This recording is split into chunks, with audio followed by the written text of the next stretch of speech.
আসসালামু আলাইকুম, আমি সুমাইয়া আক্তার। ওনস এএন ডেইলি নিউজ চ্যানেলে আপনাকে স্বাগত। এইবার আপনারা শুনবেন এইচএসসি ও সমমানের পরীক্ষার খবরখার। এইচএসসি ও সমমানের পরীক্ষা শুরু ২ জুলাই। এবারের উচ্চ মাধ্যমিক সার্টিফিকেট এইচএসসি ও সমমানের পরীক্ষা আগামী ২ জুলাই থেকে শুরু হবে।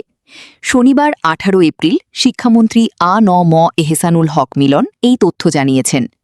এর আগে শিক্ষা বোর্ড চেয়ারম্যানদের সঙ্গে ভার্চুয়ালি বৈঠক করেন শিক্ষামন্ত্রী। সেখানে এইচএসসি ও সমমানের পরীক্ষার তারিখ চূড়ান্ত হয়। শিগগির রুটিন প্রকাশিত হবে। শিক্ষা মন্ত্রণালয়ের পক্ষ থেকে জানানো হয়েছে, এর আগে পরীক্ষা শুরুর সম্ভাব্য তারিখ ৭ জুন ঘোষণা করা হয়েছিল। তবে দেশের সার্বিক পরিস্থিতি এবং শিক্ষার্থীদের প্রস্তুতি বিবেচনায় রেখে জুলাইয়ের প্রথম সপ্তাহ থেকেই পরীক্ষা শুরুর তারিখ নির্ধারণ করা হয়েছে।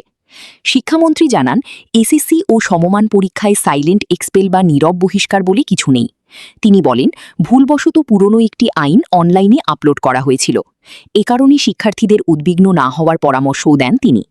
চলতি বছর থেকেই দেশের ৯টি সাধারণ শিক্ষা বোর্ডে অভিন্ন প্রশ্নপত্রে এইচএসসি পরীক্ষা নেওয়া হবে। বাকি দুটি মাদ্রাসা ও কারিগরি বোর্ডে আগে থেকেই অভিন্ন প্রশ্নপত্রে পরীক্ষা নেওয়া হয়। প্রতি বছর এপ্রিল মাসে এইচএসসি পরীক্ষা অনুষ্ঠিত হয়ে আসছিল। তবে করোনা মহামারীর সময় পরীক্ষার সময় যে এলোমেলো অবস্থা হয় তা এখনও কাটিয়ে ওঠা সম্ভব হয়নি। তবে সরকার আস্তে আস্তে পরীক্ষা এগিয়ে আনার চেষ্টা করছে।